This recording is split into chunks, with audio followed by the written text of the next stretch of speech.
വിനീതമായ സ്വാഗതം. നമ്മളിന്ന് ചർച്ച ചെയ്യുന്നത് ശ്രീ ചൈതന്യ സനാതനം ആദിലീല അധ്യായം 17 ശ്ലോകം 121 മുതൽക്കാണ്. 17ാമത്തെ അധ്യായത്തിലെ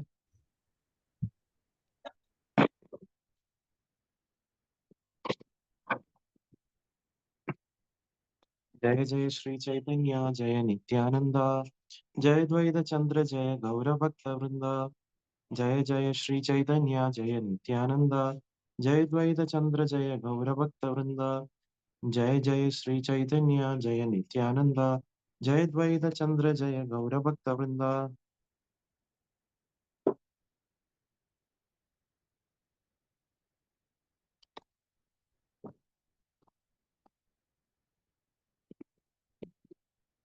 ഹരേ കൃഷ്ണ.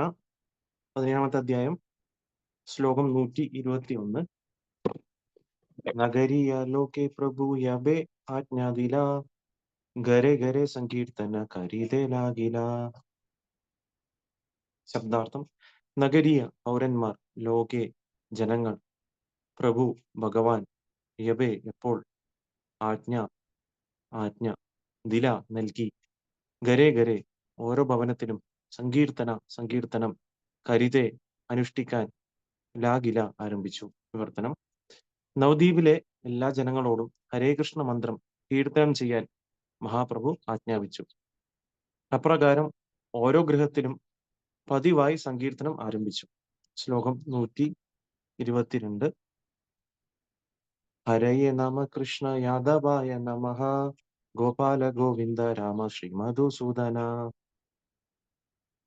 ശബ്ദാർത്ഥം: ഹരയേ നമഃ, ഹരിക്ക് നമസ്കാരം. കൃഷ്ണ അല്ലയോ കൃഷ്ണ. യാദവായ യദുവംശജന് നമഃ പ്രണാമം. ഗോപാല ഗോപാലൻ. ഗോവിന്ദ ഗോവിന്ദൻ. രാമ രാമൻ. ശ്രീ മധുസൂദന ശ്രീ മധുസൂദനൻ. വിവർത്തനം: ഭക്തന്മാർ ഹരേ കൃഷ്ണ മഹാമന്ത്രത്തോടൊപ്പം ഒപ്പം ഈ പ്രശസ്തമായ ഗാനം ആലപിച്ചു. ഹരേ നമ കൃഷ്ണ യാദവായ നമഃ ഗോപാല ഗോവിന്ദ രാമ ശ്രീ മധുസൂദന. ശ്ലോകം 123. മൃദംഗ കരതാള സങ്കീർത്തന മഹാധ്വനി ഹരി ഹരി ധ്വനി വിന അനു നാഹി ശുനി. മൃദംഗ കരതാള സങ്കീർത്തന മഹാധ്വനി ഹരി ഹരി ധ്വനി വിന അനു നാഹി ശുനി. മൃദംഗ കരതാള സങ്കീർത്തന മഹാധ്വനി ഹരി ഹരി ധ്വനി വിന അന്യനാഹി ശുനി. ശബ്ദാർത്ഥം: മൃദംഗം, കരതാള കരതാളങ്ങൾ, സങ്കീർത്തന സങ്കീർത്തനം, മഹാധ്വനി മഹാസ്പന്ദനം, ഹരി ഭഗവാൻ ഹരി, ധ്വനി ശബ്ദം, വിന ഒഴികെ, അന്യ മറ്റ്, നാഹി ഇല്ല, ശുനി കേൾക്കാൻ. വിവർത്തനം ഭാവാർത്ഥം: കൃഷ്ണ കൃപാമൂർത്തി ശ്രീ ശ്രീമദ് അഭയചരണ അരവിന്ദ ഭക്തിവേദാന്ത സ്വാമി പ്രഭുപാദ് ശീല പ്രഭുപാദ് കി ജയ്. വിവർത്തനം: അപ്രകാരം സങ്കീർത്തന പ്രസ്ഥാനം ആരംഭിച്ചതോടെ നവദ്വീപിലെ ആർക്കും ഹരി ഹരി എന്നീ വാക്കുകളും മൃദംഗവാദനവും കരതാളങ്ങൾ കൂട്ടിമുട്ടുന്ന ശബ്ദങ്ങളുമല്ലാതെ മറ്റൊന്നും കേൾക്കാൻ കഴിഞ്ഞില്ല. ഭാവാർത്ഥം: അന്താരാഷ്ട്ര കൃഷ്ണാബോധ സമിതിക്ക് ഇപ്പോൾ നവദ്വീപിലെ മായാപൂരിൽ അതിന്റെ ആഗോള ആസ്ഥാനമുണ്ട്.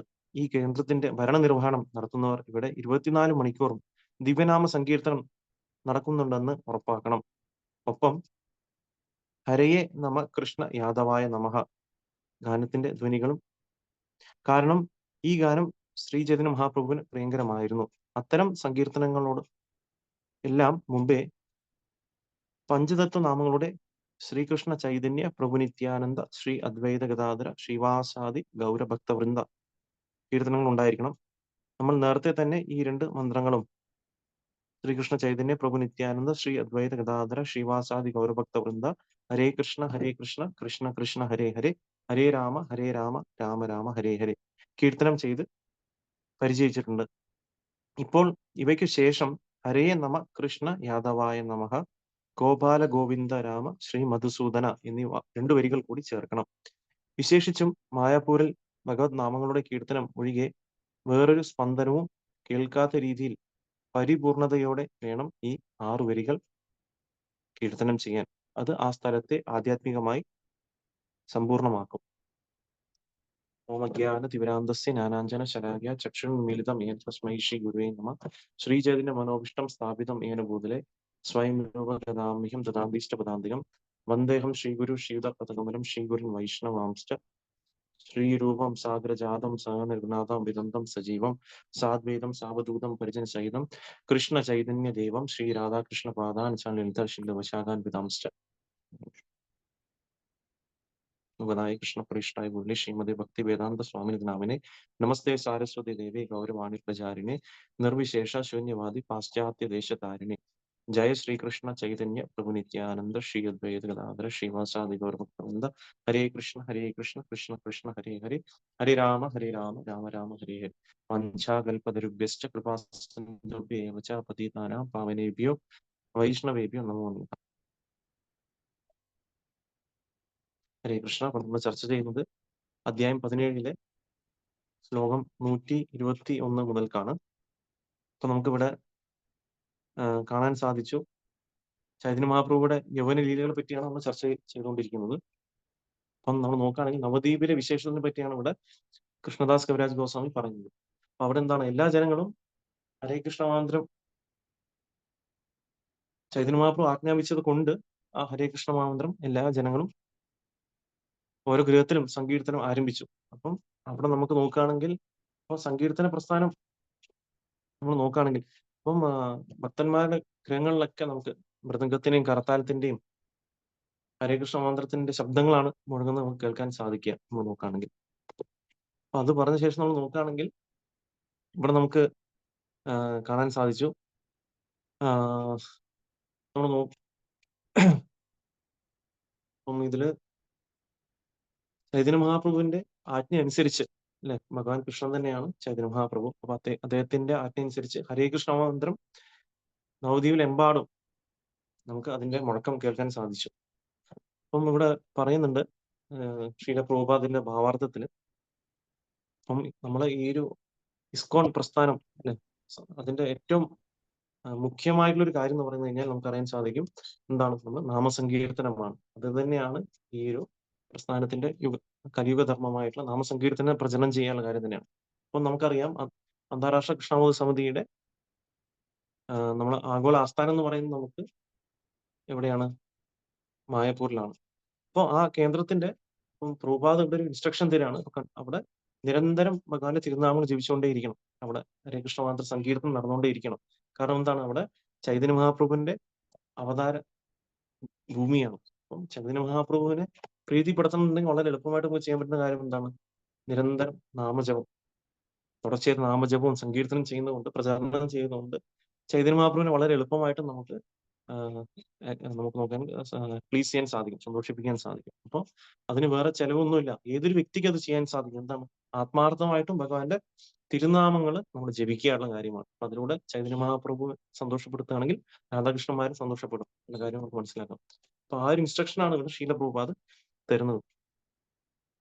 അപ്പൊ ഇവിടെ പറയുന്നുണ്ട്, അപ്പൊ എങ്ങനെയാണ് ആ സങ്കീർത്തനം, എങ്ങനെ ഇത് ചെയ്യണം എന്നുള്ള കാര്യത്തിൽ ഇവിടെ പറഞ്ഞു. അപ്പം നമ്മൾ ഏത് സങ്കീർത്തനം ചെയ്യുന്ന സമയത്തിലും നമ്മൾ പഞ്ചതത്വ മന്ത്രം പറഞ്ഞിട്ടാണ് നമ്മൾ തുടങ്ങുന്നത് അല്ലെ. ശ്രീകൃഷ്ണ ചൈതന്യ പ്രഭു നിത്യാനന്ദ ശ്രീ അദ്വൈത ഗദാധര ശ്രീവാസാദി ഗൗരഭക്ത വൃന്ദം. അപ്പം പഞ്ചതത്വ മന്ത്രം പറഞ്ഞിട്ട് വേണം നമ്മൾ ഹരേ കൃഷ്ണ മന്ത്രം നമ്മൾ സങ്കീർത്തനം തുടങ്ങാൻ. നാമജപം ആയാലും ശരി, അല്ലെങ്കിൽ നമ്മൾ സങ്കീർത്തനം എവിടെ ചെയ്യുന്ന സമയത്തും ഇല്ല, നമ്മൾ ഇപ്പൊ ആക്ച്വലി നമ്മൾ നോക്കുകയാണെങ്കിൽ നമ്മൾ പ്രഭുപാദിന്റെ പ്രണാമന്ത്രം പറഞ്ഞ ശേഷം പഞ്ചതത്വ മന്ത്രം പറഞ്ഞിട്ടാണ് പിന്നെ ഹരേ കൃഷ്ണ മന്ത്രം നമ്മൾ ആക്ച്വലി സങ്കീർത്തനം ചെയ്യുന്നത്. അതാണ് റിയൽ സ്റ്റാൻഡേർഡ്. പക്ഷെ പ്രഭുപാദ് ഒരിക്കലും അദ്ദേഹത്തിന്റെ നാമം ജപിക്കണമെന്ന് പറയില്ല, അദ്ദേഹത്തിന്റെ ഹ്യൂമിലിറ്റി കാരണമാണ്. പക്ഷെ അത് നമ്മുടെ ഇതാണ്, കാരണം നമ്മുടെ ഗ്രാറ്റിറ്റ്യൂഡ് നമുക്ക് എങ്ങനെ കാണിക്കാൻ സാധിക്കാം, നമ്മുടെ നന്ദി ഇല്ലേ. നമുക്ക് ഹരികൃഷ്ണ മന്ത്രം ലഭിച്ചത് ആര് മുഖേനയാണ്, നമുക്ക് ചൈതന്യ മഹാപ്രഭു അദ്ദേഹത്തിന്റെ പാർഷദന്മാർ മുഖേനയാണ്. അതുപോലെ തന്നെ നമുക്ക് ചൈതന്യ മഹാപ്രഭു ആരാന്ന് അറിഞ്ഞതും ഹരികൃഷ്ണ മന്ത്രം ആരാന്ന് അറിഞ്ഞത് ആര് വഴിയാണ്, ശ്രീല പ്രഭുപാദ് മുഖേനയാണ്. അപ്പം പ്രഭുപാദ് നമ്മുടെ സംസ്ഥാപക ആചാര്യനായതുകൊണ്ട് നമ്മളെന്താ, അപ്പൊ അദ്ദേഹത്തിന്റെ പ്രണാമന്ത്രം പറഞ്ഞിട്ട് നമ്മൾ എന്താണ് ചെയ്യാൻ, നമ്മൾ സങ്കീർത്തനം ചെയ്യുമ്പോൾ നമ്മൾ ഈ പഞ്ചതത്വ മന്ത്രം നമ്മൾ സങ്കീർത്തനം ചെയ്ത്, അപ്പം അതിനുശേഷമാണ് ഹരേകൃഷ്ണ മന്ത്രം നമ്മൾ സങ്കീർത്തനം ചെയ്യുന്നത്. നമ്മൾ ആരതി ആയാലും ശരി എല്ലാത്തിനും നമ്മൾ അങ്ങനെ ചെയ്യും അല്ലെ. അപ്പൊ നമ്മൾ ജനറലി അപ്പൊ അങ്ങനെയുള്ള സമയത്ത് പഞ്ചതത്വ മന്ത്രം നമ്മൾ 3 തവണ നമ്മൾ റിപ്പീറ്റ് ചെയ്യാറുണ്ട് സാധാരണയായിട്ട് സങ്കീർത്തനം ചെയ്യുമ്പോൾ. ഒരു നോർമൽ സ്റ്റാൻഡേർഡ് എന്ന് പറയുന്നത് അങ്ങനെയാണ്. അപ്പൊ നമ്മൾ പ്രഭുപാദ പ്രണാമന്ത്രം പറഞ്ഞ ശേഷം നമ്മൾ പഞ്ചതത്വ മന്ത്രം 3 തവണ പറഞ്ഞ ശേഷം പിന്നെ ഹരേ കൃഷ്ണ മന്ത്രം ആണ് നമ്മൾ കണ്ടിന്യൂ ചെയ്യേണ്ടത്. അപ്പൊ അതാണ് നമ്മുടെ സങ്കീർത്തനത്തിന്റെ റിയൽ മൂഡ്. അപ്പൊ നമുക്ക് പല പല ഇതുണ്ടെങ്കിലും പക്ഷെ നമ്മുടെ മെയിൻ ഉദ്ദേശം എന്ന് പറയുന്നത് നമുക്ക് എന്താണ് ഹരേ കൃഷ്ണ മന്ത്രം ആണ്. അപ്പം അതാണ് ഇവിടെ പറയുന്നത്. അപ്പം നമുക്ക് മായാപൂരിലാണെന്നുണ്ടെങ്കിൽ പ്രഭുപാദ് ഒരു സ്റ്റാൻഡേർഡ് കൂടി പറഞ്ഞു. പഞ്ചവത്വ മന്ത്രം പറഞ്ഞ ശേഷം ആലപിച്ച ശേഷം നമുക്ക് അടുത്ത് ഹരേ കൃഷ്ണ മന്ത്രം നമ്മൾ പാടിയ ശേഷം പിന്നെ നമുക്ക് എന്താണ് നമുക്ക് ഈ ഹരേ നമ കൃഷ്ണ യാദവായ നമഃ ഗോപാല ഗോവിന്ദരാമ ശ്രീ മധുസൂദന. അപ്പൊ ഈ ഒരു ഇതുകൂടി നമ്മൾ 2 തവണ റിപ്പീറ്റ് ചെയ്യണം എന്നുള്ള രീതിയിലാണ് ശ്രീല പ്രഭുപാദ് നമുക്ക് ഈ 2 വരികൾ കൂടി നമ്മൾ ചേർക്കണം എന്ന രീതിയിലാണ്. കാരണം അത് വളരെ ചൈതന്യ മഹാപ്രഭു വളരെ പ്രിയപ്പെട്ടതായതുകൊണ്ട് മായാപൂരിൽ വിശേഷിച്ചും ഈ ഒരു ഭഗവത് നാമകീർത്തനം നമ്മൾ പാടണം എന്ന രീതിയിലാണ് ശ്രീല പ്രഭുപാദ് നമുക്ക് പറഞ്ഞു തരുന്നത്. അപ്പൊ നമ്മുടെ മെയിൻ മന്ത്രം എന്ന് പറയുന്നത് എപ്പോഴും നമ്മൾ എന്താണ് ഹരേ കൃഷ്ണ മന്ത്രമാണ് നമ്മൾ ജപിക്കേണ്ടത്. അപ്പൊ നമ്മൾ അതല്ലാതെ നമ്മൾ പലപ്പോഴും പല ഇതൊക്കെ നമ്മൾ ആഡ് ചെയ്യും ചിലപ്പോൾ നമ്മൾ കീർത്തനത്തിലൊക്കെ. പക്ഷെ അതല്ല റിയൽ സ്റ്റാൻഡേർഡ്. നമുക്ക് എപ്പോഴും എന്താണ് ഹരേ കൃഷ്ണ മന്ത്രം തന്നെയാണ് ജപിക്കേണ്ടത് ഉള്ള ഒരു ഇത് നമുക്ക് മനസ്സിലാക്കാൻ സാധിക്കും. റീസെന്റ് നമുക്കറിയാം ഇതിന് റിലേറ്റഡ് ആയിട്ട് ശ്രീല പ്രഭുപാദ് തന്നെ ഇൻസ്ട്രക്ഷൻ നമുക്ക് പരമപൂജ്യ ഭക്തി വിഘ്ന വിനാശന നരസിംഹ മഹാരാജ് വന്ന സമയത്ത് അദ്ദേഹം ഇതുപോലെ തന്നെ ഒരു ക്ലാസ്സിൽ അദ്ദേഹം വെച്ച് പറഞ്ഞു. അപ്പം ശ്രീല പ്രഭുപാദിന്റെ ആരോഗ്യസ്ഥിതി വഷളാവുന്ന സമയത്ത് നിരന്തരം അവിടെ നമ്മൾ എന്താണ് ഭക്തന്മാർ മാറി മാറി അവിടെ സങ്കീർത്തനം ചെയ്തുകൊണ്ടേയിരുന്നു. അപ്പം അങ്ങനെ സങ്കീർത്തനം ചെയ്തുകൊണ്ടിരിക്കുന്ന സമയത്ത് അപ്പോൾ ഒരു ഭക്തൻ, അപ്പോൾ അവിടെ മഹാരാജും കൂടെ ഉണ്ടായിരുന്നു. അപ്പൊ അദ്ദേഹം അത് ഷെയർ ചെയ്യാണ്. ഒരു ഭക്തൻ എന്ത് ചെയ്തു? അപ്പൊ കുറച്ചു നേരം കഴിഞ്ഞപ്പോൾ അദ്ദേഹം ഹരായ നമ കൃഷ്ണ യാദവായ നമഃ ഗോപാല ഗോവിന്ദരാം ശ്രീമധുസൂദന എന്ന കീർത്തനം റിപ്പീറ്റ് ചെയ്യാൻ പറഞ്ഞു. ഉടനെ തന്നെ പ്രഭുപാദ് വിളിച്ചിട്ട് പറഞ്ഞു, നമ്മള് നമ്മുടെ മൂവ്മെന്റ് എന്ന് പറയുന്നത് ഹരേ കൃഷ്ണ മൂവ്മെന്റ് ആണ്. അപ്പൊ നമ്മുടെ മെയിൻ മഹാമന്ത്രം എന്ന് പറയുന്നത് ഹരേ കൃഷ്ണ മഹാമന്ത്രമാണ്. അപ്പൊ അതാണ് നമ്മൾ പാടേണ്ടത്, അതാണ് എനിക്ക് ഇഷ്ടം എന്ന രീതിയിൽ പ്രഭുപാദ് പറഞ്ഞു. അപ്പൊ അത് നമ്മൾ മനസ്സിലാക്കുക. അപ്പൊ എവിടെ കീർത്തനം നടക്കുന്നുണ്ടെങ്കിൽ നമുക്ക് കൂടുതൽ നമ്മൾ എന്താ ചെയ്യുക, ഹരേ കൃഷ്ണ മന്ത്രത്തിനായിരിക്കും കൂടുതൽ ഉച്ചരിക്കണം. നമ്മൾ ഈവൻ ഇപ്പോൾ ഒരു ആരതി നടക്കുകയാണെങ്കിൽ നമുക്കറിയാലോ, ആരതിക്ക് മെയിൻ ആയിട്ടുള്ള ആ ഒരു ആരതി സോങ് പാടിയ ശേഷം നമ്മൾ ഹരേ കൃഷ്ണ മന്ത്രമായിരിക്കണം കൂടുതൽ നമ്മൾ ഉച്ചരിക്കേണ്ടത്. അപ്പൊ നമ്മൾ അതല്ലാതെ നമ്മൾ പലപ്പോഴും പല ഇതൊക്കെ നമ്മൾ അതിൽ ആഡ് ചെയ്യും. പക്ഷെ അതല്ല റിയൽ എസൻസ് എന്ന രീതിയിൽ പ്രഭുപാദ് പറഞ്ഞു തരാറുണ്ട്. പിന്നെ അതുപോലെ തന്നെ നമ്മൾ പലപ്പോഴും ഹരിഹരായ നമ കൃഷ്ണ എന്നാണ് പറയുന്നത്. പക്ഷെ പലപ്പോഴും നമ്മൾ കാണാൻ സാധിക്കും ശരിക്കും ഹരേ നമ കൃഷ്ണ യാദവായ നമഃ എന്നാണ് അതിന്റെ ആക്ച്വൽ ലൈൻസ്. അപ്പൊ ചിലപ്പോൾ ഹരിഹരായ നമ കൃഷ്ണ എന്നാണ് നമ്മൾ പാടാറ്. പക്ഷെ ഇതാണ് റിയൽ ആയിട്ടുള്ള ആ വരികൾ. കാരണം പലപ്പോഴും നമ്മൾ പ്രഭുപാദ് പാടിയ ടേപ്പിൽ നമുക്ക് കേൾക്കാൻ സാധിക്കും ഹരായ നമ കൃഷ്ണ എന്നാണ്. പിന്നെ 2-3 ആധ്യാത്മിക ഗുരുവര്യന്മാരും അവരും പലപ്പോഴും നമ്മളത് തെറ്റായിട്ട് പ്രൊണൗൺസ് ചെയ്യുന്ന സമയത്ത് അവരും കറക്റ്റ് ചെയ്ത് തരാറുണ്ട്. അപ്പൊ അത് ഹരേ നമ കൃഷ്ണ എന്നാണ്. അത് എസ്പെഷ്യലി മായാപൂരിൽ അത് പാടുന്നതുകൊണ്ട് വളരെ വിശേഷം ആണെന്ന് പറയും. പിന്നെ നമുക്ക് പലപ്പോഴും കൃഷ്ണബലരാമുള്ള അമ്പലങ്ങളിൽ നമ്മൾ ഈ ഒരു ഇതും റിപ്പീറ്റ് ചെയ്യാറുണ്ട്. പക്ഷെ നമ്മൾ അത് മാത്രമായിട്ട് പാടാൻ പാടില്ല. മെയിനായിട്ടും നമ്മുടെ മഹാമന്ത്രമായിട്ടുള്ള ഹരേ കൃഷ്ണ മന്ത്രമാണ് നമ്മൾ പാടേണ്ടത്. അതിനെയാണ് നമ്മൾ പ്രചരിപ്പിക്കേണ്ടത്. അതാണ് ഈ ഒരു ഇൻസ്ട്രക്ഷൻ ആണ് ഇവിടെ പ്രഭുപാദ് നമുക്ക് പറഞ്ഞു തരുന്നത്. അപ്പൊ എവിടെയാണോ ഈ നിരന്തരം ഭഗവാന്റെ തിരുനാമങ്ങൾ നമ്മൾ പാടുന്നത്, ആ സ്ഥലത്ത് ആധ്യാത്മികമായിട്ടും അവിടെ എന്താണ് ആ സ്ഥലത്തെ കംപ്ലീറ്റ് ആയിട്ട് സ്പിരിച്വലൈസ് ചെയ്യും ഉള്ള കാര്യം കൂടി പ്രഭുപാദ് ഇവിടെ പറയുന്നുണ്ട്. അടുത്തതായിട്ട് ശ്ലോകം 124. ശുനിയ ഹേ ക്രുദ്ധ ഹൈല സകല യവന കാജി പാശേ ആസി സവേ കൈല നിവേദന. ശബ്ദാർത്ഥം ശുനിയ കേട്ടിട്ട്, ഏയ് അത്, ക്രുദ്ധ കോപം, ഹൈല ആയി തീർന്നു, സകല എല്ലാ, യവന മുസ്ലിങ്ങൾ, കാജി പാശെ കാസിയുടെ അഥവാ മജിസ്ട്രേറ്റിന്റെ കോടതിയിൽ, ആസി വരുന്നു, സഭയെ എല്ലാവരും, കൈല നൽകി, നിവേദന പരാതി. വിവർത്തനം ഭാവാർത്ഥം കൃഷ്ണകൃപാമൂർത്തി ശ്രീ ശ്രീമദ് അരവിന്ദ ഭക്തിവേദ സ്വപ്രഭാഷീല പ്രഭുപാദിക്ക് ജയ്. വിവർത്തനം: ഹരേ കൃഷ്ണ മന്ത്രത്തിന്റെ പ്രതിധ്വനിക്കുന്ന സ്പന്ദനം കേട്ട സമീപവാസികളായ മുസ്ലിങ്ങൾ കോപാക്രാന്തരായി അതിനെതിരെ കാസിക്ക് പരാതി നൽകി. ഭാവാർത്ഥം: ഔജധാര അഥവാ നഗരത്തിലെ മജിസ്ട്രേറ്റിനെ കാസി എന്നാണ് വിളിക്കുന്നത്. ഭൂനികുതി ചുമത്തുകയും ഈടാക്കുകയും ചെയ്യുന്നത് ജമീന്ദാർമാർ ആണെങ്കിലും ക്രമസമാധാനം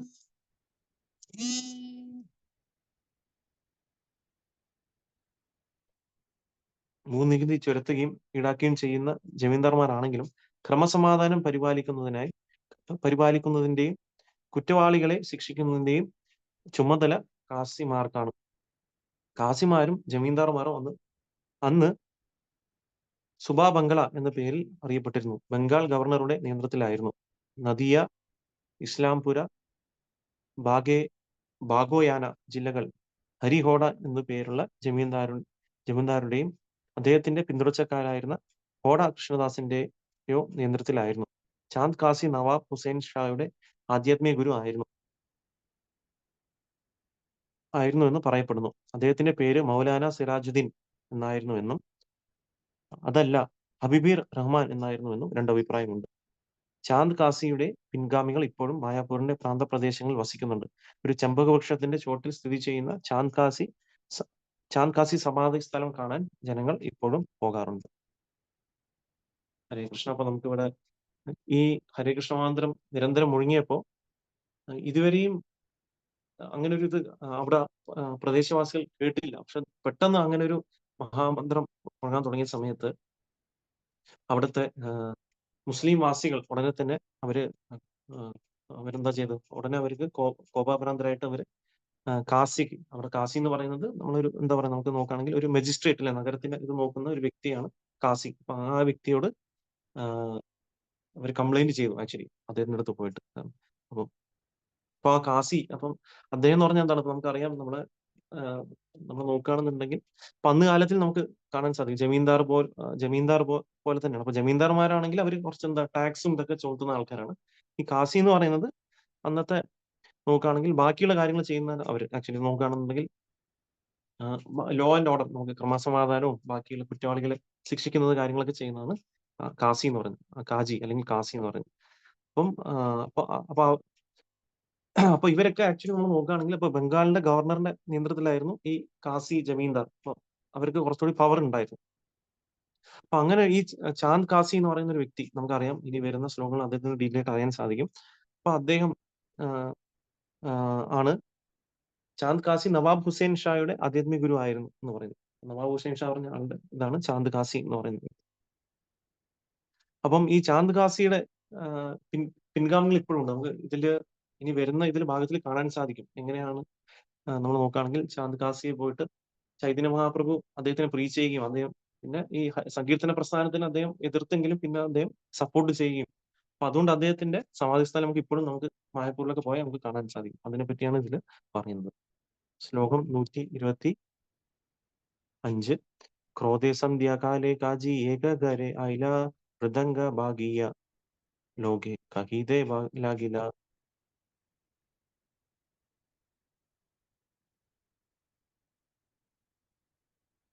ശബ്ദാർത്ഥം മൃദംഗം, കരതാളങ്ങൾ, സങ്കീർത്തനം, മഹാധ്വനി, മഹാസ്പന്ദനം, ഹരി ഭഗവാൻ ഹരി, ധ്വനി ശബ്ദം, വിന ഒഴികെ, അന്യ മറ്റ്, നാഹി ഇല്ല, ശുനി കേൾക്കാൻ. വിവർത്തനം ഭാവാർത്ഥം. കൃഷ്ണ കൃപാമൂർത്തി ശ്രീ ശ്രീമദ് അഭയചരണ അരവിന്ദ ഭക്തി വേദാന്ത സ്വാമി പ്രഭുപാദ് ശീല പ്രഭുപാദ് കി ജയ്. വിവർത്തനം. അപ്രകാരം സങ്കീർത്തന പ്രസ്ഥാനം ആരംഭിച്ചതോടെ നവദ്വീപിലെ ആർക്കും ഹരി എന്നീ വാക്കുകളും മൃദംഗവാദനവും കരതാളങ്ങൾ കൂട്ടിമുട്ടുന്ന ശബ്ദങ്ങളും അല്ലാതെ മറ്റൊന്നും കേൾക്കാൻ കഴിഞ്ഞില്ല.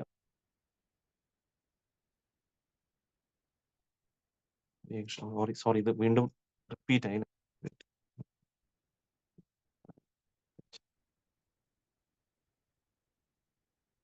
24. ഓക്കെ.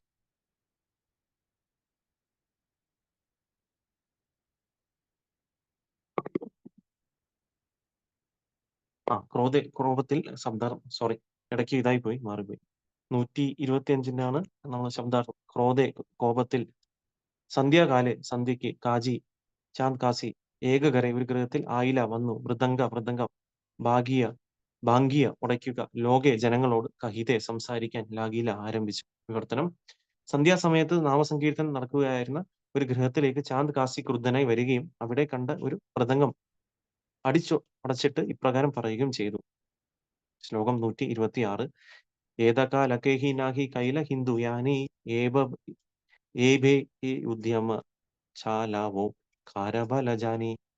ശബ്ദാർത്ഥം. ഏകകാല ഇതുവരെ, കേഹ ആരും, നാഹി ഇല്ല, കൈല ചെയ്യുക, ഹിന്ദു യാനി ഹൈന്ദവ തത്വങ്ങൾ, ഏബേ ഇപ്പോൾ, അത്, ഉദ്യമം, ചാലാവോ പ്രചരിപ്പിക്കുന്നു, ഖാര ആരുടെ, ബല ശക്തി, ജാനി എനിക്ക് അറിയണം. വിവർത്തനം ഭാവാർത്ഥം കൃഷ്ണ കൃപാമൂർത്തി ശ്രീ ശ്രീമദവേചരണ അരവിന്ദ ഭക്തിവാസ ശീല പ്രഭുപാദ് കി ജയ്. വിവർത്തനം: ഇത്രയും കാലം നിങ്ങൾ ഹിന്ദുമത തത്വങ്ങൾ പിന്തുടർന്നിരുന്നില്ല. പക്ഷെ ഇപ്പോൾ അത് ചെയ്യുന്നത് ആരുടെ ബലത്തിലാണെന്ന് എനിക്ക് അറിയണം. ഭാവാർത്ഥം: ബംഗാളിൽ ബക്തിയാർ ഖിൽജിയുടെ കയ്യേറ്റം മുതൽ ചാന്ദ് കാസിയുടെ കാലം വരെ ഹിന്ദുക്കൾ അഥവാ വൈദിക തത്വങ്ങൾ പിന്തുടർന്നവർ അടിച്ചമർത്തപ്പെട്ടിരുന്നു. ഇന്നത്തെ പാകിസ്ഥാനിലെ ഹിന്ദു ഹിന്ദുക്കൾക്കെന്നതുപോലെ ആർക്കും ഹൈന്ദവ ധർമ്മങ്ങൾ സ്വതന്ത്രമായി ആചരിക്കാൻ കഴിയുമായിരുന്നില്ല. ഹിന്ദു സമൂഹത്തിന്റെ ഈ അവസ്ഥയാണ് ചാന്ദ് കാസി പരാമർശിച്ചത്. മുമ്പ് ഹിന്ദുക്കൾ അവരുടെ ധാർമ്മിക തത്വങ്ങൾ പരസ്യമായി ആചരിച്ചിരുന്നില്ല. പക്ഷേ ഇപ്പോൾ അവർ സ്വതന്ത്രമായി നാമസങ്കീർത്തനം ചെയ്യുന്നു. അതുകൊണ്ട് അവർ ഈ സാഹസത്തിന് മുതിരുന്നത് തീർച്ചയായും ആരുടെയെങ്കിലും പിൻബലം ഉള്ളത് കൊണ്ടായിരിക്കണം. അതായിരുന്നു വാസ്തവം. ഹിന്ദു എന്ന് പറയപ്പെടുന്ന സമൂഹത്തിലെ ആളുകൾ സാമൂഹ്യ നിയമങ്ങളും രീതികളും പാലിച്ചിരുന്നുവെങ്കിലും അവർ അവരുടെ ധർമ്മം നിഷ്ഠയോടെ നിർവഹിക്കാൻ മറന്നുപോയിരുന്നു. പക്ഷേ ശ്രീ ചൈതന്യ മഹാപ്രഭുവിന്റെ സാന്നിധ്യത്തിൽ അവിടുന്നിന്റെ ആജ്ഞ അനുസരിച്ച് അവർ യഥാർത്ഥത്തിൽ നിയാമക തത്വങ്ങൾ പിന്തുടരാൻ ആരംഭിച്ചു. ആ ആജ്ഞ ഇപ്പോഴും നിലനിൽക്കുന്നു. ലോകത്തിന്റെ ഏതു ഭാഗത്തും ഒരുവന് അത് നിർവഹിക്കാൻ കഴിയും. ശ്രീ ചൈതന്യ മഹാപ്രഭുവിന്റെ നിർദ്ദേശത്തിനു കീഴിൽ നിയാമക തത്വങ്ങൾ പിന്തുടർന്ന് ഒരു ആധ്യാത്മിക ഗുരു ആയിത്തീരണം. ദിവസവും കുറഞ്ഞത് 16 മാല ഹരേ കൃഷ്ണ മഹാമന്ത്രം ജപിക്കുവാനും കൃഷ്ണാബോധം ലോകത്തിലുടനീളം പ്രചരിപ്പിക്കുവാനുമാണ് ആ ആജ്ഞ. ശ്രീ ചൈതന്യ മഹാപ്രഭുവിന്റെ ആജ്ഞ ദൃഢമായി പാലിക്കുന്ന പക്ഷം നമുക്ക് ആധ്യാത്മിക ശക്തി നേടാനും ഹരേ കൃഷ്ണ പ്രസ്ഥാനത്തെ ആരിൽ നിന്ന് വിഘ്നങ്ങളിൽ നിന്നും ഉണ്ടാകാതെ സ്വതന്ത്രമായി പ്രചരിപ്പിക്കുവാനും കഴിയും. ഹരേ കൃഷ്ണ. അപ്പോൾ നമുക്കിവിടെ കാണാൻ സാധിച്ചു. അപ്പോൾ ഈ നാമസങ്കീർത്തനം ഉടനീളം നവദ്വീപിൽ നടന്ന സമയത്ത് ചാന്ദ് കാസി അദ്ദേഹം വന്നിട്ട് ഒരു ഭക്തന്റെ ഗൃഹത്തിൽ സന്ധ്യാസമയത്ത് വന്ന് അദ്ദേഹത്തിന്റെ മൃദംഗത്തിനെ അടിച്ച് ഉടച്ച് ഇപ്രകാരം പറഞ്ഞു. എന്താണ് അദ്ദേഹം പറഞ്ഞത്? അപ്പം ഇത്രയും കാലമായിട്ടും നമുക്ക് ഇവിടെ കാണാൻ സാധിച്ചു, ഇത്രയും കാലമായിട്ടും ഇവിടെ ആരുമേ ഹിന്ദുക്കൾ ഉണ്ടെങ്കിൽ കൂടി ആരും ഈ ഒരു ധൈര്യത്തോടെ ഭഗവാന്റെ തിരുനാമങ്ങൾ ജപിക്കാൻ അവർ ശ്രമിച്ചിട്ടുണ്ടായിരുന്നില്ല. നമ്മൾ നോക്കുകയാണെന്നുണ്ടെങ്കിൽ അല്ലേ? അപ്പം അങ്ങനെ പെട്ടെന്നൊരു ഇങ്ങനൊരു സങ്കീർത്തനം കേൾക്കുകയാണെന്നുണ്ടെങ്കിൽ ഇതിന് പിന്നിൽ ആരുടെ പ്രചോദനം നിങ്ങൾക്കുണ്ട്? അപ്പൊ ആരാണ് നിങ്ങൾക്ക് ആ ബലം തരുന്നത് ഉള്ള കാര്യമാണ് അദ്ദേഹം ചോദിച്ചത്. അപ്പൊ ഇവിടെ ശ്രീല പ്രഭുപാദ് പറയുന്നുണ്ട്. പ്രഭുപാദിന് വളരെ വ്യക്തമായിട്ട് അദ്ദേഹം പശ്ചിമ ബംഗാളിൽ അദ്ദേഹം ജനിച്ചുകൊണ്ട് അദ്ദേഹത്തിന് അറിയാൻ സാധിച്ചു അവിടുത്തെ ഹിസ്റ്ററി. അപ്പൊ അതുകൊണ്ടാണ് പ്രഭുപാദ് ഇവിടെ പറയുന്നത്. അപ്പം ബംഗാളിൽ നമ്മൾ നോക്കുകയാണെന്നുണ്ടെങ്കിൽ കുറെ കാലമായിട്ടും കുറച്ച് കാലമായിട്ടും ചൈതന്യ മഹാപ്രഭു വരുന്നവരേക്കുള്ള കാലഘട്ടത്തില് നമ്മൾ നോക്കുകയാണെങ്കിൽ വൈദിക തത്വങ്ങൾ പിന്തുടരുന്ന ആൾക്കാരെ അടിച്ചമർത്തിയിരുന്നു എന്ന കാര്യമാണ് പ്രഭുപാദ് അവിടെ പറയുന്നത്. അപ്പൊ അങ്ങനെ ഹൈന്ദവ ധർമ്മങ്ങൾ ആരും അങ്ങനെ ആചരിച്ചു വരുന്നില്ല. കാരണം അവിടെ ആ സമയത്തൊക്കെ നമ്മൾ നോക്കുകയാണെങ്കിൽ മുസ്ലിം രാജാക്കന്മാരൊക്കെ ആയിരുന്നു അവിടെ ഭരിച്ചുകൊണ്ടിരുന്നത്. അപ്പൊ അതുകൊണ്ട് അവിടെ നോക്കുകയാണെന്നുണ്ടെങ്കിൽ അപ്പൊ അവർക്ക് എന്താണ് അവരുടെ യഥാർത്ഥ ധർമ്മം എന്നുള്ള കാര്യം കൂടി അവർക്ക് അറിയില്ലായിരുന്നു. അപ്പം ചൈതന്യ മഹാപ്രഭുവിന്റെ കാരണം കൊണ്ട് അവർക്ക് അവരുടെ ധർമ്മം എന്താണ് ഓരോ വ്യക്തികൾക്കും അവിടെ മനസ്സിലാക്കാൻ സാധിച്ചു. അപ്പൊ അതുകൊണ്ട് അവർക്ക് നോക്കുകയാണെന്നുണ്ടെങ്കിൽ അപ്പൊ അവിടെ ആൾക്കാർക്ക് എന്താണ് ശരിയായ ധർമ്മം എന്ന് അറിയാത്ത വ്യക്തികൾ കൂടി അവിടെ ഈ ബാക്കിയുള്ള നിയമങ്ങൾ ഇതൊക്കെ മാറ്റി നിർത്തിക്കൊണ്ട് അവരെന്ത് ചെയ്തു? ഈ ചൈതന്യ മഹാപ്രഭുവിന്റെ ഈ ഇൻസ്ട്രക്ഷൻ അല്ലെ, അപ്പൊ അതിനെ അവർ ഫോളോ ചെയ്തു. അപ്പൊ അവരതിനെ മനസ്സിലാക്കിക്കൊണ്ട് ഇത് തന്നെയാണ് നമ്മുടെ യഥാർത്ഥ ധർമ്മം എന്ന് മനസ്സിലാക്കിക്കൊണ്ട് അവരെല്ലാവരും ഒത്തുചേർന്ന് ഭഗവാന്റെ തിരുനാമങ്ങൾ സങ്കീർത്തനം ചെയ്യാൻ തുടങ്ങി നിഷ്ഠയോടെ. അപ്പൊ അങ്ങനെ നമുക്ക് ഇവിടെ മനസ്സിലാക്കാൻ സാധിച്ചു. അപ്പം അപ്പോൾ ശീല പ്രഭുപാദ് പറയുന്നു, അപ്പം ചൈതന്യ മഹാപ്രഭു പറഞ്ഞത് എന്താണ്? നാമസങ്കീർത്തനം ചെയ്യുന്നത് പറഞ്ഞത് ജസ്റ്റ് അവിടുത്തെ ആൾക്കാരോട് മാത്രമല്ല, അത് എല്ലാ ജനങ്ങളോടുമാണ് ചൈതന്യ മഹാപ്രഭു പറഞ്ഞ ഇൻസ്ട്രക്ഷൻ അല്ലെ. എന്താണ് ചൈതന്യ മഹാപ്രഭു പറഞ്ഞു? യാരേ ദേഖോ താരേ കഹോ കൃഷ്ണ ഉപദേശ് അമാര ആഗ്യായി താരേ ആയി ഗുരു ഉപദേശ് അല്ലെ. ആരേ ദേഖോ താരേ കഹോ കൃഷ്ണ ഉപദേശ്. അപ്പൊ എന്താണ് പറഞ്ഞത്? അപ്പൊ ആരെ കണ്ടാലും നിങ്ങൾ കൃഷ്ണന്റെ ഉപദേശങ്ങൾ പറഞ്ഞു കൊടുക്കൂ, കൃഷ്ണന്റെ നാമം പറഞ്ഞു കൊടുക്കൂ ഉള്ള ഉപദേശമാണ് ചൈതന്യ മഹാപ്രഭു നമുക്ക് പറഞ്ഞു കൊടുത്തത്. അപ്പൊ അങ്ങനെ നിങ്ങൾ എന്താ പറയാ, ഓരോ വ്യക്തികളും നിങ്ങൾ ഒരു ഗുരു ആവണം എന്നുള്ള തത്വമാണ് ചൈതന്യ മഹാപ്രഭു നമുക്ക് പറഞ്ഞു തന്നിരിക്കുന്നത്. അപ്പൊ അതേ ഇൻസ്ട്രക്ഷൻ ഓരോ വ്യക്തികളും ഫോളോ ചെയ്യുന്നതാണ് ശീല പ്രഭുപാദ് പറഞ്ഞത്. അപ്പൊ ഈ പ്രസ്ഥാനത്തിൽ വന്ന ഓരോ വ്യക്തികളും എന്താ ചെയ്യേണ്ടത്? നമ്മുടെ ആധ്യാത്മികമായിട്ടുള്ള കാര്യങ്ങൾ നമ്മൾ ചെയ്യുക, സാധന ഭക്തി ചെയ്യുക, ദിവസം 16 മാല ഹരികൃഷ്ണ മന്ത്രം ജപിക്കുക. അതുപോലെ തന്നെ അതിന്റെ കൂടെ തന്നെ എന്താണ്? പ്രാക്ടീസ് ആൻഡ് പ്രീച്ച് അല്ലെ. നമ്മൾ പരിശീലിക്കുക, നമ്മൾ പ്രചരണം ചെയ്യുക ഉള്ള കാര്യമാണ് ഓരോ അംഗത്തിന്റെ ഒരു ഡ്യൂട്ടി ഈ പ്രസ്ഥാനത്തിൽ. അപ്പം അതാണ് നമുക്ക് ചെയ്യാൻ സാധിക്കുക. നമ്മൾ നോക്കുകയാണെങ്കിൽ ഓരോ വ്യക്തികളും ചെയ്യേണ്ട ഒരു ധർമ്മമായിട്ടാണ് ഇവിടെ പറയുന്നത്. അപ്പം 16 മാല ജപിക്കുകയും അതുപോലെ തന്നെ കൃഷ്ണാബോധം ഉടനീളം പ്രചരിപ്പിക്കാനുമാണ് ചൈതന്യ മഹാപ്രഭു നമുക്ക് തന്ന ആ ഒരു ഇൻസ്ട്രക്ഷൻ, ആജ്ഞ എന്ന് പറയുന്നത്. അപ്പം ആ ഒരു ഇൻസ്ട്രക്ഷൻ നമ്മൾ വേറൊന്നും ചെയ്തില്ല എന്നുണ്ടെങ്കിൽ നമ്മൾ നോക്കുകയാണെങ്കിൽ ആ ഒരു ചൈതന്യ മഹാപ്രഭുവിന്റെ ഈ ഒരു ഇൻസ്ട്രക്ഷൻ ഫോളോ ചെയ്യുന്ന ഓരോ വ്യക്തികൾക്കും ചൈതന്യ മഹാപ്രഭുവിന്റെ കാരുണ്യം അവർക്ക് കിട്ടും.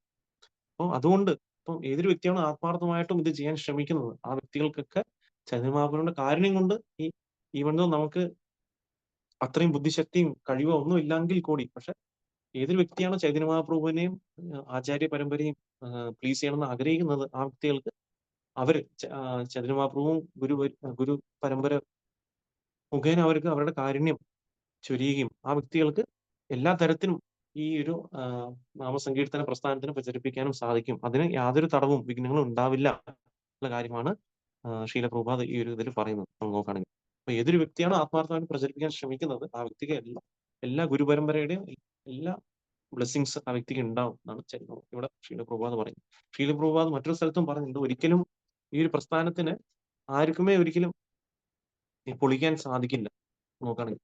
അങ്ങനെ എന്തെങ്കിലും പ്രസ്ഥാനത്തിന് പ്രശ്നങ്ങൾ വരികയാണെന്നുണ്ടെങ്കിൽ അത് പ്രസ്ഥാനത്തിനകത്തുള്ള വ്യക്തികൾക്ക് അതിനെ ഈ ഒരു പ്രസ്ഥാനത്തിന് പൊളിച്ചെടുക്കാൻ സാധിക്കുള്ളൂ എന്നുള്ള ഒരു ഇൻസ്ട്രക്ഷനാണ് പ്രഭുപാദ് നമുക്ക് തന്നിരിക്കുന്നത്. നമുക്കറിയാം പ്രഭുപാദിന്റെ എല്ലാ ഇൻസ്ട്രക്ഷൻസും അദ്ദേഹത്തിന്റെ പുസ്തകങ്ങളിലുണ്ട്.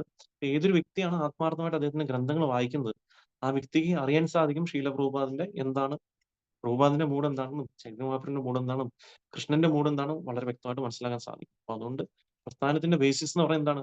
ബുക്സ് ആണ്, അല്ലെ? ഈ ഗ്രന്ഥങ്ങളാണ് ഈ ഒരു പ്രസ്ഥാനത്തിന്റെ ബേസിസ്. അതുകൊണ്ടാണ് പറയുന്നത്. കാരണം ശീല പ്രഭുപാദ് ഇല്ലെങ്കിൽ കൂടി അദ്ദേഹം എന്താണോ പറയേണ്ടത് അതെല്ലാം അദ്ദേഹത്തിന്റെ പുസ്തകങ്ങളിലൊക്കെ അദ്ദേഹം എഴുതിയിട്ടുണ്ട്. അപ്പം നമുക്ക് യാതൊരു കൺഫ്യൂഷൻ അവിടെ വരാൻ പോകുന്നില്ല. അപ്പൊ ഏതൊരു വ്യക്തിയാണ് ആത്മാർത്ഥമായിട്ട് ഗ്രന്ഥങ്ങൾ വായിക്കുന്നത്, അപ്പൊ ആ വ്യക്തികൾക്കൊക്കെ പ്രഭുപാദിന്റെ മൂഡ് എന്താണ് മനസ്സിലാക്കാൻ സാധിക്കും. അപ്പൊ അതിന് നമ്മൾ എന്താ ചെയ്യാം? നമുക്ക് അഭിപ്രായ വ്യത്യാസങ്ങളൊക്കെ പലപ്പോഴും ഉണ്ടെങ്കിൽ കൂടി നമ്മൾ എന്താ ചെയ്യുക? പ്രഭുപാദിനെ പ്ലീസ് ചെയ്യണമെന്നുണ്ടെങ്കിൽ എന്ത് ചെയ്യണം? ഒത്തൊരുമയോടെ നമ്മൾ എന്താ ചെയ്യാം? പ്രത്യേകം ചെയ്യണം. എല്ലാവരും ഇൻക്ലൂഡ് ചെയ്തുകൊണ്ട് നമ്മൾ ചെയ്യുമ്പോഴാണ് ഇത് ശീല പ്രഭുപാദ് ഭഗവാനെയും പ്ലീസ് ചെയ്യുന്നത് ഉള്ള തത്വമാണ് ഇവിടെ പ്രഭുപാദ് പറയുന്നത്. ഹരേ കൃഷ്ണ. അടുത്ത ശ്ലോകം 127. കേഹ കീർത്തന കരിഹ സകല നഗരേ ആജി ആമി ക്ഷമ കരി യാഗീതേ ചോൻകരേ. ശബ്ദാർത്ഥം: കേഹ ഏതൊരുവൻ, കീർത്തന ഹരേ കൃഷ്ണ മഹാമന്ത്ര കീർത്തനം, ന അരുത്, കരിഹ അനുഷ്ഠിക്കുക, സകല നഗരെ നഗരത്തിൽ മുഴുവൻ, ആജി ഇന്ന്, ആമി ഞാൻ, ക്ഷമ കരി ക്ഷമിക്കുന്നു, യായിതേ ചോൻ തിരിച്ചു പോകുന്നു, ഗരെ വീട്. വിവർത്തനം ഭാവാർത്ഥം: കൃഷ്ണകൃപാമൂർത്തി ശ്രീ ശ്രീമദ് അഭയചരണ അരവിന്ദ ഭക്തിവേദ പ്രഭുപാശീല പ്രഭുപാദ് കി ജയ്. വിവർത്തനം: നഗരത്തിലെ തെരുവുകളിൽ ആരും നാമസങ്കീർത്തനം നടത്തരുത്. ഇന്ന് ഞാൻ തെറ്റ് ക്ഷമിക്കുകയും വീട്ടിലേക്ക് മടങ്ങിപ്പോവുകയും ചെയ്യുന്നു. ഭാവാർത്ഥം: ലോകത്തിലെ മഹാനഗരങ്ങളുടെ തെരുവുകളിൽ സങ്കീർത്തനം നിരോധിച്ചുകൊണ്ടുള്ള അത്തരം ഉത്തരവുകൾ ഹരേകൃഷ്ണ പ്രസ്ഥാനത്തിലെ അംഗങ്ങളുടെ മേൽ പലപ്പോഴും അടിച്ചേൽപ്പിച്ചിട്ടുണ്ട്. ഞങ്ങൾക്ക് ലോകത്തിലുടനീളം നൂറുകണക്കിന് കേന്ദ്രങ്ങളുണ്ട്. പ്രത്യേകിച്ചും ആസ്ട്രേലിയയിൽ ഞങ്ങൾ പീഡിപ്പിക്കപ്പെട്ടിട്ടുണ്ട്. പാശ്ചാത്യ ലോകത്തിലെ മിക്ക നഗരങ്ങളിലും പോലീസുകാർ ഞങ്ങളെ അറസ്റ്റ് ചെയ്തിട്ടുണ്ട്. എന്നിരുന്നാലും New York, London, Chicago, Sydney, Melbourne, Paris, Hamburg തുടങ്ങി ലോകത്തിലെ പ്രമുഖ നഗരങ്ങളിലെല്ലാം തെരുവുകളിൽ കീർത്തനം ചെയ്ത് ഞങ്ങൾ ശ്രീചൈതന്യ മഹാപ്രഭുവിന്റെ ആജ്ഞ നിർവഹിക്കുന്നു. അത്തരം സംഭവങ്ങൾ ഉണ്ടായത് 500 വർഷങ്ങൾക്ക് മുമ്പായിരുന്നു എന്നും അവയെല്ലാം ഇപ്പോഴും നടക്കുന്നു എന്നത് സങ്കീർത്തന പ്രസ്ഥാനം ആധികാരികമാണെന്ന് സൂചിക്കുന്നു എന്നും നാം ഓർക്കണം. എന്തുകൊണ്ടെന്നാൽ സങ്കീർത്തനം നിസ്സാരമായ ഒരു കാര്യം ആയിരുന്നെങ്കിൽ അസുരന്മാർ അതിനെ എതിർക്കുമായിരുന്നില്ല. ഓരോ കാലത്തിന്റെയും അസുരന്മാർ ശ്രീചൈതന്യ മഹാപ്രഭു ആരംഭിച്ച സങ്കീർത്തന പ്രസ്ഥാനത്തിന് വിഘാതം ഉണ്ടാകാൻ ശ്രമിച്ചു. അതുപോലെ നമ്മൾ ലോകത്തിലെമ്പാടും നിർവഹിച്ചു കൊണ്ടിരിക്കുന്ന സങ്കീർത്തന പ്രസ്ഥാനത്തിനും പ്രതിബന്ധങ്ങൾ ഉണ്ടാക്കാൻ അസുരന്മാർ ശ്രമിക്കുന്നു.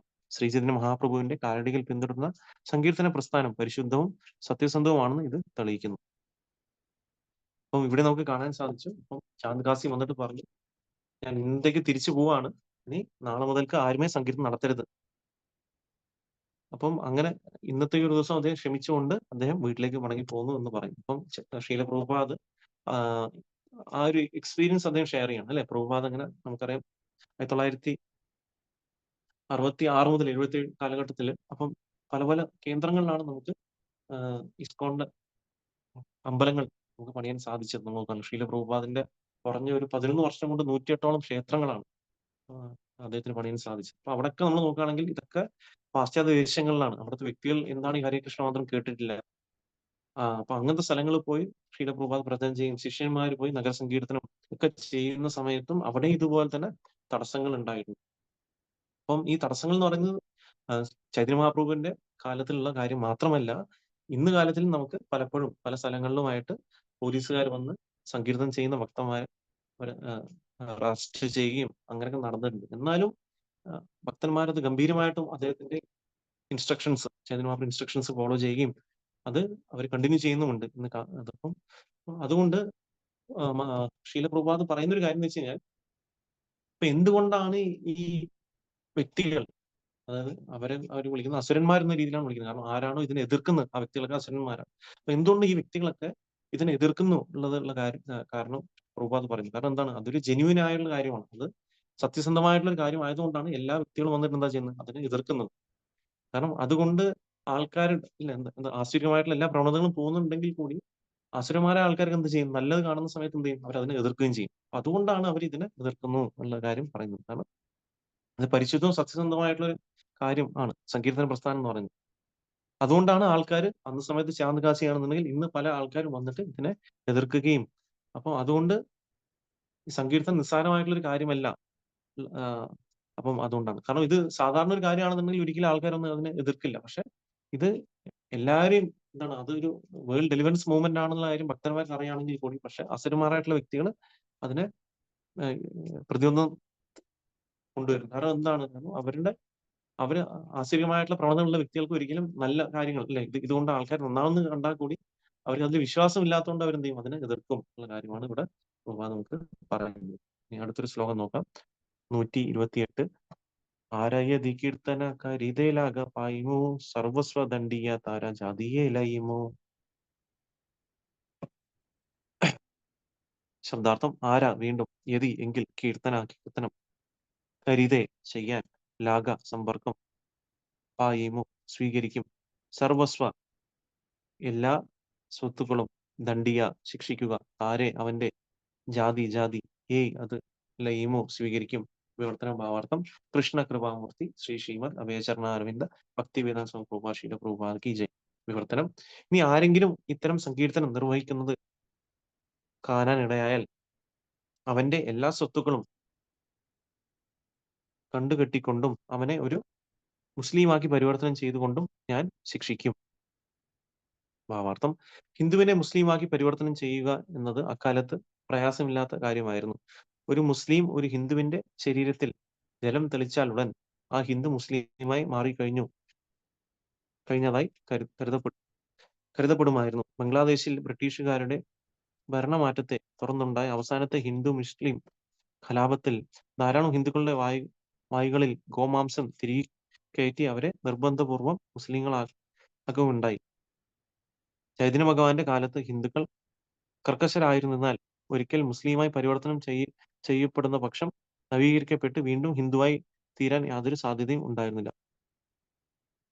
ഈ വിധത്തിൽ ഭാരതത്തിൽ മുസ്ലിം ജനസംഖ്യ വർദ്ധിച്ചു. ഒരു മുസ്ലിമും പുറത്തുനിന്ന് വന്നതല്ല. തിരികെ ഹിന്ദു സമുദായത്തിലേക്ക് വരാൻ അവസരമില്ലാത്തക്ക വിധം മുസ്ലിങ്ങളായി തീരാൻ സാമൂഹിക സമ്പ്രദായം ഹിന്ദുക്കളെ നിർബന്ധിതരാക്കി. ഹിന്ദുക്കളായി ജീവിക്കാൻ ഹിന്ദുക്കൾ നൽകേണ്ട ഒരു നികുതിയും ഔറംഗസേബ് തുടങ്ങിവെച്ചു. അപ്രകാരം ഹിന്ദു സമൂഹത്തിലെ താഴ്ന്ന ജാതിയിൽപ്പെട്ട പാവപ്പെട്ടവരെല്ലാം നികുതി ഒഴിവാക്കാൻ മുസ്ലിങ്ങളായി തീർന്നു. ഈ വിധത്തിൽ ഭാരതത്തിൽ മുസ്ലിം ജനസംഖ്യ വർദ്ധിച്ചു.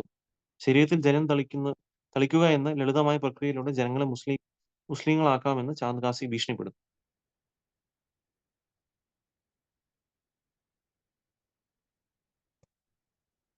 അപ്പൊ നമുക്കിവിടെ കാണാൻ സാധിച്ചു. അപ്പൊ ചാന്ദ് കാസി ഇവിടെ പറഞ്ഞു അല്ലേ, ഇനി ആരെങ്കിലും ഈ ഇത്തരം സങ്കീർത്തനം നിർവഹിക്കുന്നത് കണ്ടു കഴിഞ്ഞാൽ അദ്ദേഹത്തിന്റെ എല്ലാ സ്വത്തുക്കളും എല്ലാം എടുത്തുകൊണ്ട് അദ്ദേഹത്തിനെ ഒരു മുസ്ലിമാക്കി പരിവർത്തനം ചെയ്യുമെന്നാണ് അദ്ദേഹം ഭീഷണിപ്പെടുത്തിയത്, ശിക്ഷിക്കുന്നു പറഞ്ഞു. അപ്പം ഈ ഒരു ഇതിനെപ്പറ്റി ശീല പ്രഭുപാദ് പറയുന്നു, എങ്ങനെയാണ് ഭൂരിപക്ഷം ആൾക്കാർ ഹിന്ദുക്കളായിരുന്നു ഭാരതഭൂമിയിൽ, പക്ഷെ അവരെങ്ങനെ മുസ്ലിങ്ങളായിട്ട് മാറി ഉള്ള കാര്യങ്ങളെ പറ്റി പ്രഭുപാദ് വളരെ ആധികാരികമായിട്ട് ഇവിടെ പറയുന്നുണ്ട്. അപ്പം അന്ന് കാലങ്ങൾ എന്തായിരുന്നു, അപ്പം ഹിന്ദുവിനെ ഒരു മുസ്ലിം ആക്കണം എന്നുണ്ടെങ്കിൽ എന്താ, ഒരു മുസ്ലിം വംശജനായിട്ടുള്ള ഒരു വ്യക്തി വന്നിട്ട് അദ്ദേഹത്തിന്റെ ശരീരത്തിൽ ജലം തെളിച്ചാൽ ഉടനെ ആ ഹിന്ദു മുസ്ലിമായിട്ട് മാറുകയും തിരിച്ച് പിന്നെ ഹിന്ദുക്കൾ അവരെ അവരുടെ സമുദായത്തിലോട്ട് അവർ തിരിച്ചെടുക്കില്ല. അപ്പൊ അങ്ങനെയായിരുന്നു അവർ ചെയ്തുകൊണ്ടിരുന്നത്. അപ്പം നമ്മൾ നോക്കുകയാണെങ്കിൽ ഇത് നമ്മൾ ഹിസ്റ്ററിയിൽ പരിശോധിച്ചാൽ നമുക്ക് കാണാൻ സാധിക്കും. ഈ ഒരു പല രീതിയിലും നമ്മൾ ഹിന്ദു മുസ്ലിം കലാപങ്ങളൊക്കെ നമ്മൾ കണ്ടിട്ടുണ്ട് അല്ലെ? നമ്മൾ നോക്കുകയാണെന്നുണ്ടെങ്കിൽ പല രീതിയിലും അവർ നിർബന്ധമായിട്ടും ചിലപ്പോഴൊക്കെ ഗോമാംസം കഴിക്കാത്ത ഹിന്ദുക്കളായിരുന്നു ആ സമയത്ത്. പക്ഷെ ഇന്നിപ്പോ നമ്മൾ നോക്കുകയാണെന്നുണ്ടെങ്കിൽ എല്ലാം മാറിയിരിക്കുകയാണ്. അപ്പൊ ആൾക്കാർ എന്തും കഴിക്കും. ഹിന്ദു വംശത്തിൽ ജനിച്ചാൽ കൂടി ആൾക്കാരും പലതും കഴിക്കുകയാണ്. അപ്പം അങ്ങനെ നിർബന്ധമായിട്ടും ആ ഹിന്ദുക്കളുടെ വായിൽ മാംസങ്ങൾ കുത്തിക്കയറ്റി അവരെ നിർബന്ധപൂർവ്വം അവരെ എന്ത് ചെയ്തു? മുസ്ലിങ്ങളാക്കി മാറ്റുകയും ചെയ്തു. അപ്പൊ അങ്ങനെ ഇവിടെയും പറയുന്നതാണ് ചൈതന്യ ഭഗവാന്റെ കാലത്ത് ഹിന്ദുക്കൾ കർക്കശരായിരുന്നാൽ ഒരിക്കൽ മുസ്ലിമായി പരിവർത്തനം ചെയ്യപ്പെടുന്ന പക്ഷം നവീകരിക്കപ്പെട്ട് വീണ്ടും ഹിന്ദുവായി തീരാൻ യാതൊരു സാധ്യതയും ഉണ്ടായിരുന്നില്ല. ഈ വിധത്തിൽ ഭാരതത്തിൽ മുസ്ലിം ജനസംഖ്യ വർദ്ധിച്ചു. അങ്ങനെയൊക്കെയാണ് നമ്മൾ നോക്കുകയാണെങ്കിൽ ഇവിടെ ഒരു മുസ്ലിം പോപ്പുലേഷൻ വർദ്ധിച്ചതുള്ള രീതിയിൽ പറഞ്ഞു. അപ്പം പലപ്പോഴും നമ്മൾ നോക്കുകയാണെങ്കിൽ ഒരു മുസ്ലിം പുറത്തുനിന്ന് വന്നതല്ല, ശരിക്കും ഇവിടുത്തെ ആൾക്കാരിനെ അവരെ കൺവേർട്ട് ചെയ്തതാണെന്ന രീതിയിലാണ് ശ്രീ പ്രഭുപാദ് നമുക്ക് ഇവിടെ പറഞ്ഞു തരുന്നത്. അപ്പൊ അങ്ങനെ പല കാരണങ്ങളും ഉണ്ടായിരുന്നു. കാരണം മുസ്ലിം റൂളേഴ്സ് ഒക്കെ എന്ത് ചെയ്തു? ഹിന്ദുക്കളായിട്ടുള്ള ആൾക്കാർക്ക് ഹെവി ടാക്സ് ചുമത്തി, ഇല്ല നികുതികൾ. അപ്പം പാവപ്പെട്ട ഹിന്ദുക്കളായിട്ടുള്ള വ്യക്തികൾക്ക് അത് അടയ്ക്കാൻ പറ്റാതെ വന്ന സമയത്ത് നിർബന്ധരായിട്ട് അവരെന്ത് ചെയ്തു? വേറെ വഴിയില്ലാതെ അവർ മുസ്ലിമായിട്ട് മാറി എന്ന രീതിയിലാണ് നമുക്ക് കാണാൻ സാധിക്കുക. അപ്പൊ ഈ പല രീതിയിലും ഇങ്ങനെയൊക്കെയാണ് പലപ്പോഴും ഔറംഗസേബിന്റെ സമയത്തൊക്കെ അങ്ങനെ ഒരുപാട് ആൾക്കാരെ അങ്ങനെ ഇത് ചെയ്തു. അപ്പൊ അങ്ങനെ ഇവിടെ ചാന്ദ് കാസി അങ്ങനെ ഭീഷണിപ്പെടുത്തുകയാണ് ചെയ്യുന്നത്. അപ്പൊ നിങ്ങൾ അങ്ങനെ ചെയ്തു കഴിഞ്ഞാൽ നിങ്ങളെ നമ്മൾ മുസ്ലിമാക്കി മാറ്റും എന്നുള്ള രീതിയിലാണ് പറയുന്നത്. അപ്പൊ നമ്മൾ നോക്കുകയാണെന്നുണ്ടെങ്കിൽ ഒരു വ്യക്തിക്ക് ചിലപ്പം ഹിന്ദു ആവാം, മുസ്ലിം ആവാം, പല റിലീജിയനിലോട്ട് മാറാൻ സാധിക്കും. പക്ഷെ അൾട്ടിമേറ്റ്ലി എല്ലാവരും ഭഗവാന്റെ പരിശുദ്ധ ഭക്തന്മാരാണ്. അപ്പൊ അതാണ് യഥാർത്ഥമായിട്ടുള്ള ധർമ്മം. എക്സ്റ്റേണലി ഒരു വ്യക്തി ചിലപ്പം ഹിന്ദു ആയിട്ടുണ്ടാവായിരിക്കും, അദ്ദേഹം മുസ്ലിമായി മാറി, അല്ലെങ്കിൽ ഞാൻ മുസ്ലിമായി, അങ്ങനെയൊക്കെ നമുക്ക് മാറാൻ പറ്റുമായിരിക്കും എക്സ്റ്റേണലി. പക്ഷെ ഒരു ധർമ്മം ഒരിക്കലും മാറ്റാൻ പറ്റാത്ത കാര്യം എന്താണ്? ഭഗവാന്റെ അംശമായിട്ടുള്ള നമ്മളെല്ലാവരും ഭഗവാൻ സ്നേഹിക്കുന്നുള്ള ധർമ്മമാണ് യഥാർത്ഥമായിട്ടുള്ള ഒരു മതം നമുക്ക് പഠിപ്പിച്ച് തരുന്നത്. അതായിരുന്നു അത് ഏത് മതമായാലും കുഴപ്പമില്ല. ശീലപ്രഭാത് പറയും ഏത് മതമായാലും പ്രശ്നമില്ല. പക്ഷെ ഒരു മതം നമുക്ക് ഭഗവാനെ സ്നേഹിക്കാൻ പഠിപ്പിച്ചു തരാണെങ്കിൽ അദ്ദേഹം ആ മതം ഫോളോ ചെയ്യുന്നതുകൊണ്ട് ഏതൊരു തെറ്റുമില്ല എന്ന രീതിയിലാണ് പ്രഭുപാദ് പറഞ്ഞത്. പക്ഷെ അതേ സമയത്ത് നമുക്ക് കാണാൻ സാധിക്കും പലപ്പോഴും നമുക്ക് അങ്ങനെ പ്യൂർ ആയിട്ടുള്ള ടീച്ചിങ്സ് ഫോളോ ചെയ്യുന്ന ഒരു മതവും നമുക്ക് ഇന്ന് കാലത്ത് നമുക്ക് കാണാൻ സാധിക്കുന്നില്ല. അതുകൊണ്ട് തന്നെയാണ് നമ്മളെ ഏക ഒരു ആശയം എന്ന് പറയുന്നത് എന്താണ്? ശീല പ്രഭുപാദിന്റെ ഈ ഒരു ഹരേകൃഷ്ണ പ്രസ്ഥാനമാണ് നമുക്ക് മനസ്സിലാക്കാൻ സാധിക്കും. അല്ലെങ്കിൽ നമുക്ക് എത്ര പേർക്കാണ് നമുക്ക് യഥാർത്ഥ ധർമ്മം എന്ന് മനസ്സിലാക്കാൻ സാധിച്ചത്? പല പല കുടുംബങ്ങളിൽ ജനിച്ചാൽ കൂടി ഒരു വ്യക്തിക്ക് അദ്ദേഹത്തിന് ധർമ്മം എന്താണെന്ന് ഒരിക്കലും മനസ്സിലാക്കാൻ സാധിക്കാറില്ല. എത്ര ഉയർന്ന കുടുംബത്തിൽ ജനിച്ചാലും നമുക്ക് ഒരിക്കലും അതിനെപ്പറ്റി ആഴത്തിൽ ആരും പഠിപ്പിച്ചു തരാറില്ല. നമ്മൾ ചിലപ്പം ഒരു എന്താ പറയാ ഒരു റിച്വലിസ്റ്റിക് ആയിട്ട് നമ്മൾ പലപ്പോഴും നമ്മൾ ചിലപ്പം അമ്പലത്തിൽ പോകുമായിരിക്കും, നാമം ജപിക്കുകയായിരിക്കും, പല കാര്യങ്ങൾ ചെയ്യുകയായിരിക്കും. നമുക്ക് ഒരിക്കലും നമ്മൾ എന്താ ചെയ്യുക, ഇതൊക്കെ ചെയ്താൽ നമ്മുടെ ജീവിതത്തിന്റെ ലക്ഷ്യം എന്താണെന്ന് ഒരിക്കലും മനസ്സിലാക്കുന്നില്ല. ആ വ്യക്തികൾ കൂടി എന്താണ് ചെയ്യുക? ബാക്കിയുള്ള വ്യക്തികൾ ജീവിക്കുന്ന അതേ രീതിയിലാണ് ജീവിക്കുന്നത്.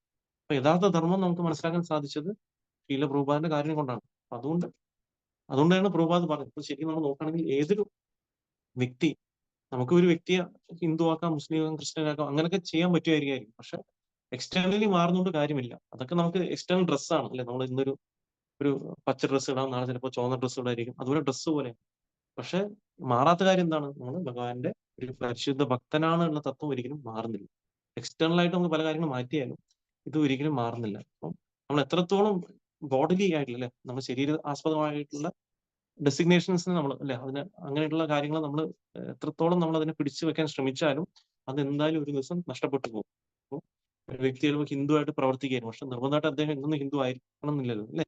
അപ്പൊ അതൊക്കെ നമ്മൾ ബോഡി ഡെസിഗ്നേഷൻസ് ആണ്. നമ്മൾ മനസ്സിലാക്കേണ്ടതാണ് നമ്മൾ ഒരു ആത്മീയ ലെവലിൽ അല്ലെ നമ്മൾ നോക്കുകയാണെന്നുണ്ടെങ്കിൽ നമ്മളെല്ലാവരും ഭഗവാന്റെ അംശമാണെന്നും എല്ലാവരും ഭഗവാനെ സ്നേഹിക്കാനുള്ള തത്വമാണ് ഇവിടെ പ്രഭുപാദ് പറഞ്ഞിരുന്നത്.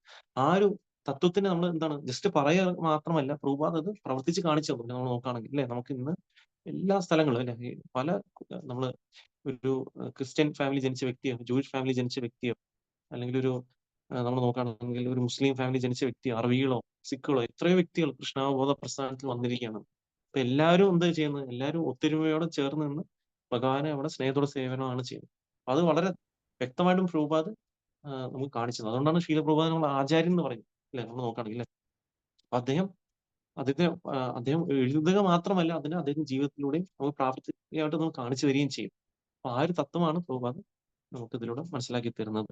അപ്പം ബാക്കിയുള്ള കാര്യങ്ങൾ നമുക്ക് അടുത്തൊരു ക്ലാസ്സിൽ ചർച്ച ചെയ്യാം. അടുത്ത ക്ലാസ്സിൽ നമുക്ക് ഇതിന്റെ കണ്ടിന്യൂഷൻ ആയിട്ട് ചൈതന്യ മഹാപ്രഭു അദ്ദേഹത്തിനെ കാണുകയും അതിനുശേഷം എന്ത് സംഭവിച്ചുള്ള തത്വങ്ങളെ പറ്റി ഇനി വരുന്ന ക്ലാസ്സിൽ നമുക്ക് കേൾക്കാം. ഹരേ കൃഷ്ണ. ആർക്കെങ്കിലും എന്തെങ്കിലും സംശയങ്ങളുണ്ടെങ്കിൽ ചോദിക്കാം. നമുക്കൊരു മിനിറ്റ് സമയമുണ്ട്. ഹരേ കൃഷ്ണ. ഒരു സംശയം ചോദിക്കും, ഈ ബുക്ക് കിട്ടുന്ന സ്ഥലം എവിടെ?